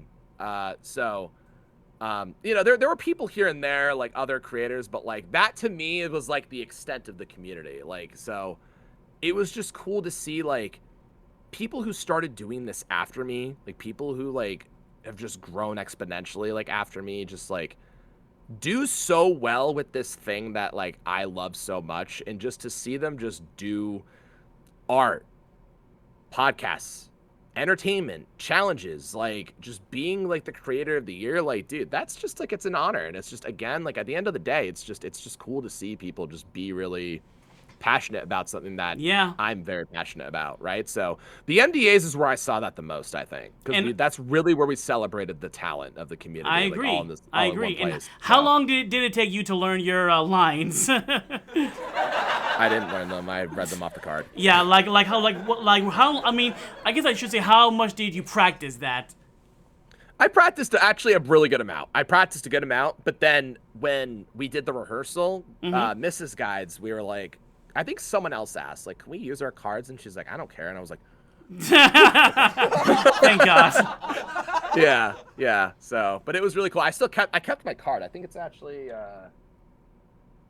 it's in here somewhere. But I kept our announcement card, so I still have that. Nice. So now, for me, when it was time to say goodbye, and we all gave a tearful hug and tearful high five until we see each other again, my plane got delayed by like several hours. And it's funny because the airport I was at, other people from Reconnect also got delayed. So we were all able to hang out one more time before we all got to fly home. But how about y'all? How was the process of getting home?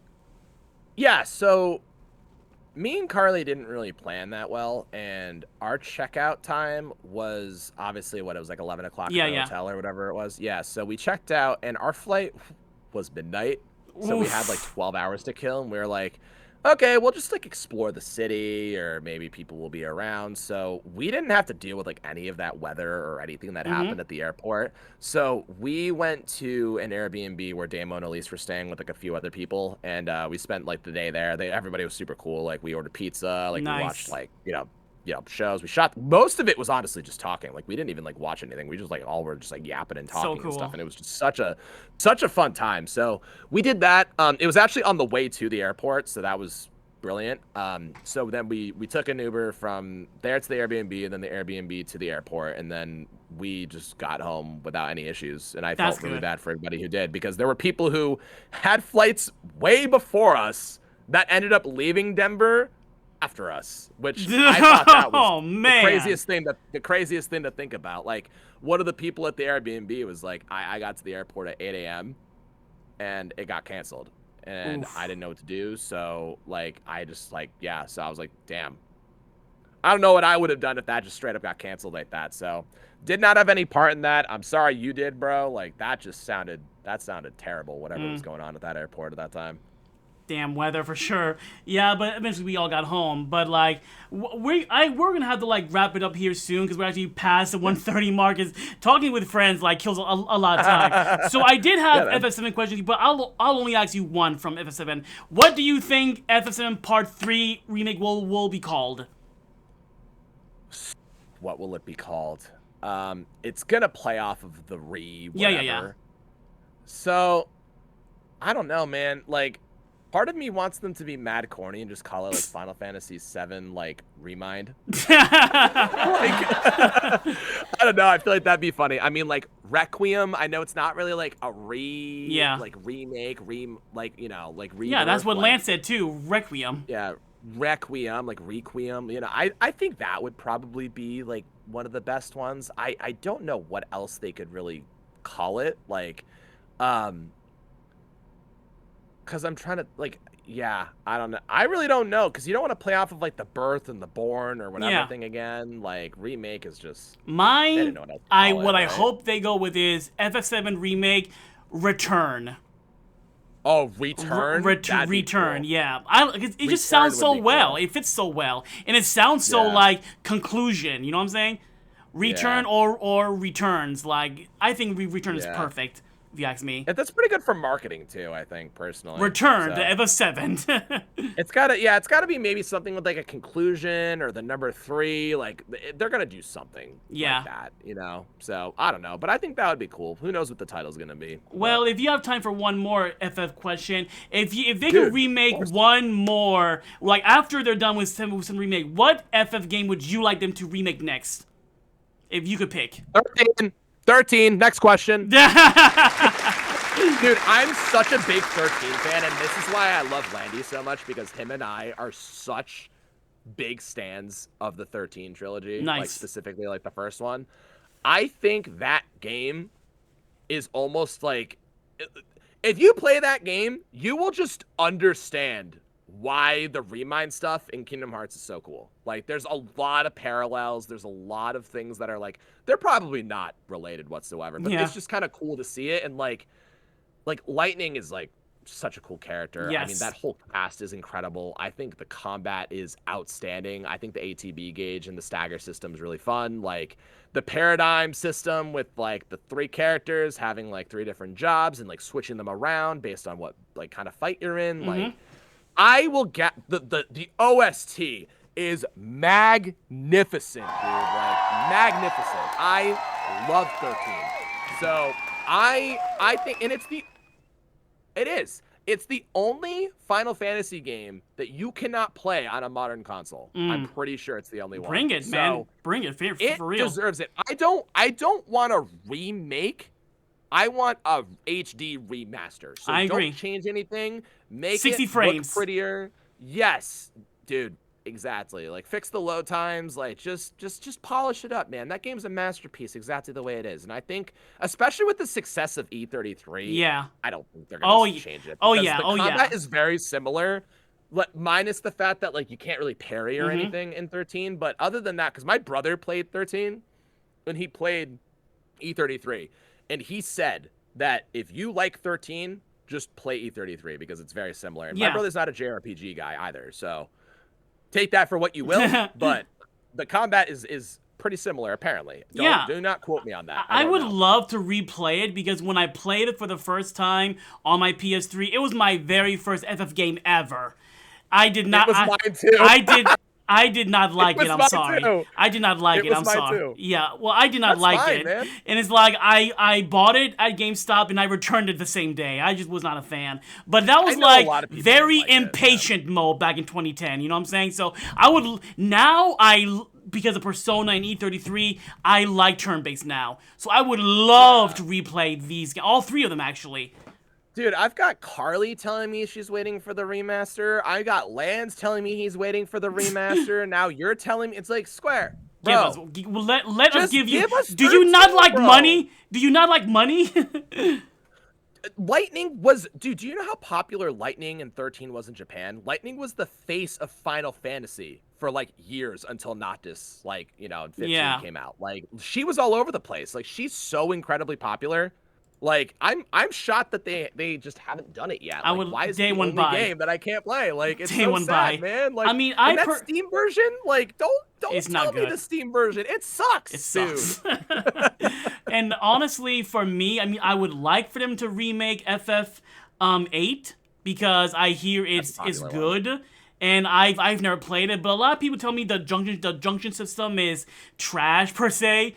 So I mean, like if they could like remake that and put Ben Starr as the lead, because FF8 is his favorite game, you know. So yeah, I would love that personally.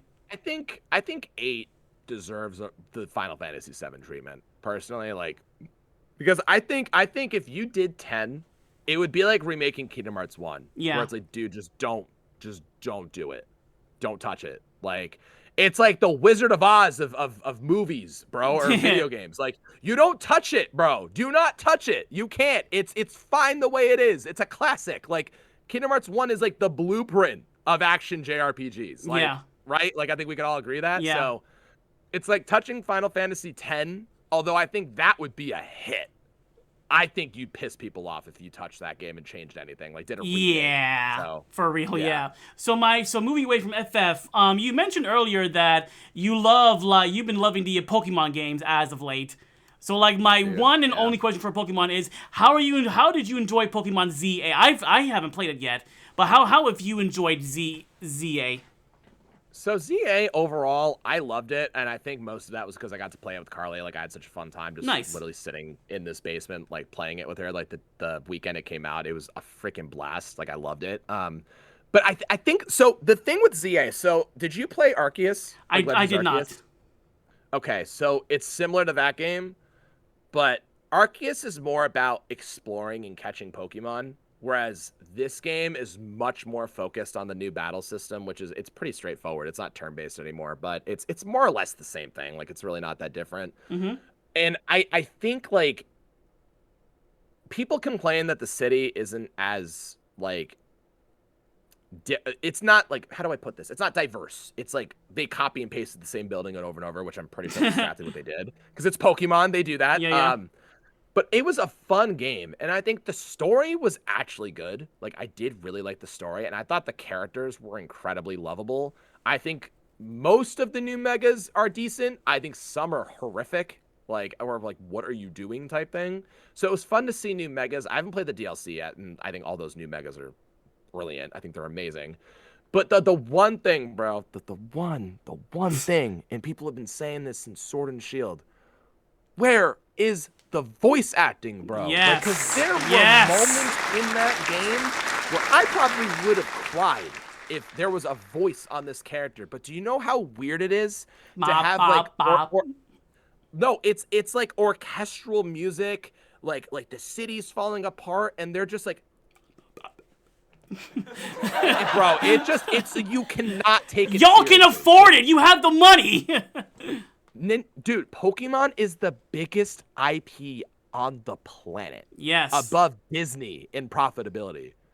You're telling me you can't hire boy A, boy B, and boy C, and then girl A, girl B, and girl C to do three voices, three different, like, you can't even do that? Like pick up some random people off the street and be like, hey, can you record these lines for free? You can't even do that? Zelda gets voice acted, but Pokemon doesn't. Come on.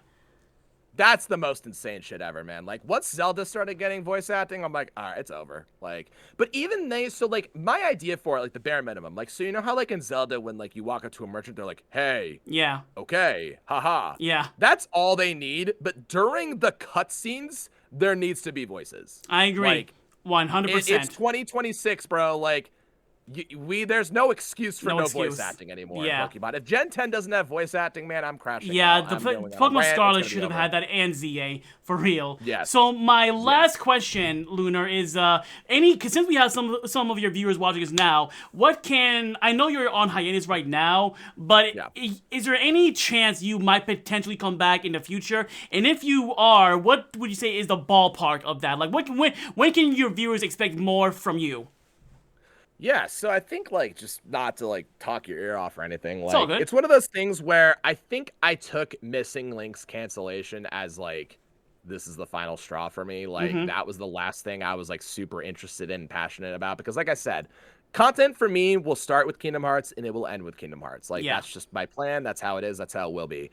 I think I'm trying to do different kinds of content, and obviously I'll, like, reveal that when I'm ready. I've talked to some people about it already, and they think it's a good idea, so I'll try launching that maybe in the new year. But I think for the most part, streams are probably, like, very on hold. I think making content on TikTok is the most likely thing. Yeah. And I think until we get Kingdom Hearts content, dude, like, I'm just not motivated to do anything. So my IRL, man, like I said, the most therapeutic thing that you can do is step away from the computer, put your phone down, and just interact with the people in your IRL. Like, it is the best feeling ever. And I know people are so obsessed with numbers. People are so obsessed with growth. People are obsessed with being relevant. But, like, dude, for me, like, I was struggling with that for a little bit. But, like, when I took, like, that indefinite break, like, back in, like, I think it was, like, April, like, my mood improved significantly. Like, it is so funny how, like, it's just, it is mind-blowing. So, like, just to answer your question, like, I've just been enjoying, like, my IRL. I've been enjoying just bettering myself. I've been enjoying just, like, working hard and just hanging with friends and spending time with Carly when she's here, you know, like, especially when she's here, dude, I don't even, like, look at my phone. I'm, like, hardly online. Like, I actually signed into Discord on my computer for the first time yesterday in 2.5 months. So I saw all these notifications. I feel terrible. I feel like there's messages from months ago that I haven't responded to, and I'm really sorry if anyone's watching. I apologize. I just was not looking at my phone. I was not looking at Discord, but so I'll definitely be making content. It just might not be video game content. And when I do make video game content, it will either be reactions to, like, directs or trailers or whatever I find interesting. It will be the type of content that I'm trying to do going forward, which, again, I'll reveal that at a later time if I decide to do it, because I don't want to set expectations. Yeah. And then the third one will be Kingdom Hearts. So when there's, like, trailers, I'll be reacting. When there's something to talk about, I'll be doing that. And, like, obviously, you know, things like this amazing show I was a part of tonight. Yay. Like, if like, you know, Landy wants to have me on a podcast, or, like, people want to chat, dude, like, just because I'm not, like, making content doesn't mean I'm not down to, like, hang out and, like, talk and just do things like this. So I think just doing it when I want. I mean, just not having a schedule and just really just making content on what I want, when I want, with who I want. Like, that's the plan going forward, bro. So I'm definitely not dipping like I did before, but I'm definitely more or less just, like, really appreciating everything around me at the moment. Amazing. I guess, if that makes sense. Well, just like Final Fantasy VII Remake The Return, soon you will have your return. As Harry Gamertag says. Yeah, no, don't worry, man. Once we get that Kingdom Hearts 4 trailer, the madness will resume. Trust me. Yes. Trust me. We love to see that. So now we're going to end things up with the fan favorite section of the show called Top 10 Questions on Motown Downtown. Top 10 questions. You got the questions. Top 10 questions. I got the answers. Top 10 questions. Better get your answers ready. Where I will ask my guests 10 questions courtesy of Inside the Actors Studio. So, Lunar, are you ready? Yes. All right. So the first question is, what is your favorite word? My favorite word? Yep. Oh, man, that's a good one. My favorite word. It's probably a swear word. It's fine. fuck. You know, maybe you should say that for later, but we'll get to that. So, the second question is, what is your least favorite word? Ooh. And this is because of my mom. She hates the word typically, and I hate it too. There's something about the way it hits the ear, man. Like, it just frustrates me. Thank you for not saying moist. Everyone says it's I moist, actually really. like the word moist. I think it's funny. Finally, for once. You're actually our first guest who say that. I love that. So, next question is, what makes you happy? What makes me happy? What makes me happy is just doing things that just like make me feel fulfilled. So like I really just do enjoy like creating, making people laugh, making people feel good, making people feel happy, like just providing value, I guess. Like if that makes sense, like just on a really real level. Like I mean, I've always just wanted to like help people, like, and in any way, shape, or form, whether it's like on a friendship level or just providing like entertainment, like, or just anything really, like I just really do find fulfillment in helping people. I genuinely do. So whether the help is being a friend or going out or a present or whatever it could be, like I just really do genuinely like helping people. So Awesome, man. yeah. Awesome stuff. We love to hear that. So, what makes you upset? I think repeating myself. That's like a huge thing that I can't stand it, unfortunately. Without giving away what I do for work, I have to repeat myself a lot, and I think my hair is starting to thin. I'm not kidding. So. I hate repeating myself. Facts, same here. So, what sound or noise do you love? A sound that I love. You know what? I do love like the crack of like opening a soda can. I don't know what it is, man. It just does something to me. I really like it. Oddly satisfying. I love that. Yeah. So, what sound or noise do you hate? I really don't like police sirens and ambulance sirens, dude. They're too loud, like, and they bother me like so much, like, especially when I'm like in the city. I was just in New York City, and I was like, All the time. I get it's got to be loud, like, so people know you're coming, but like, dude, it doesn't have to be like that loud. So I just, agree. Like, It's to a point now where I like plug my ears whenever I hear it because it's just way too loud for me now, pretty much. Yeah. So, Lunar, this is what I meant about saving this for later, but what is your favorite curse word? Yeah, it's fuck, dude. Yeah. I have the mouth of a sailor. I really do. You're from where you are. I would expect that.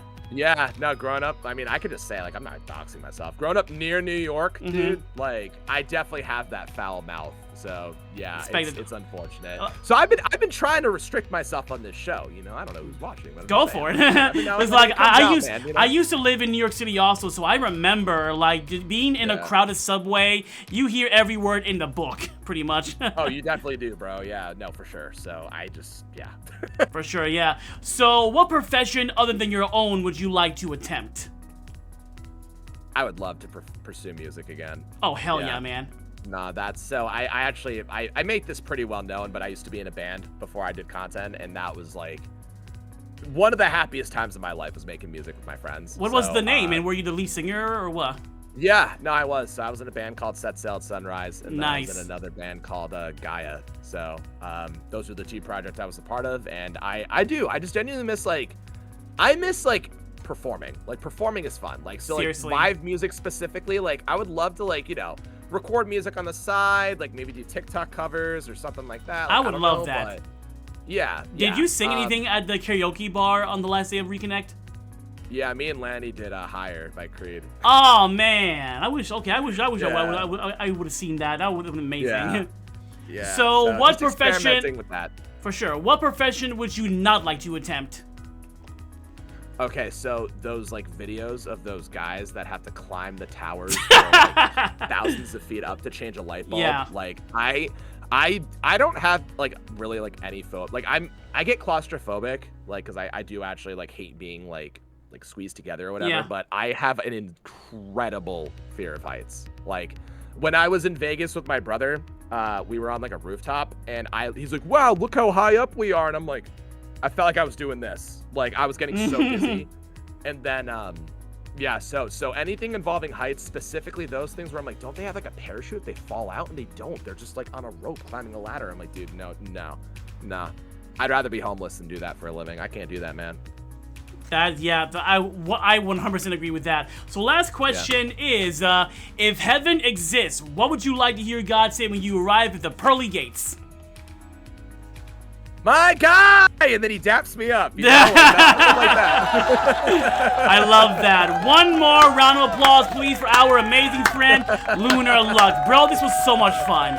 So much fun. I was looking forward to this all day, and that was like 10 times better than I thought it was going to be. Thank you for coming by. So we're going to find a friend to raid, and while I look for a friend to raid, give us some parting words for the audience.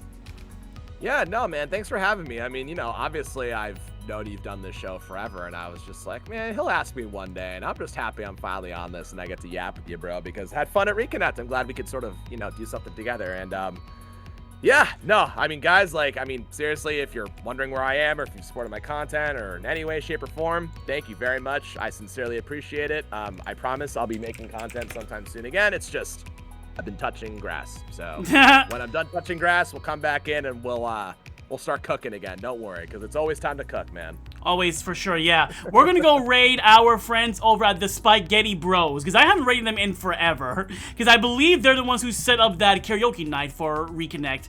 So let's all go say hi to them. Man. Yeah, so what should be the raid message? Do you want it to be yeah or stick? Like, what do you want? Oh my god. And thank you, Carly, for coming by, my friend. Thank you so much. You are the best. I was gonna say, should we make it Reconnect themed? How about stick? Stick. Like stick. If You know, you know, dude. yeah. If Just you copy know paste that, that in you their know, you know. streams. For sure. Of And course. yeah. And on that note, we are going to end it right here. Thank you all for watching us. Have a great weekend. Merry early Christmas. Happy holidays. Happy New Year's Eve. We wish everyone a fantastic 2026. You're all the best. You're the best. And we will catch you guys next time. Bye-bye. Later.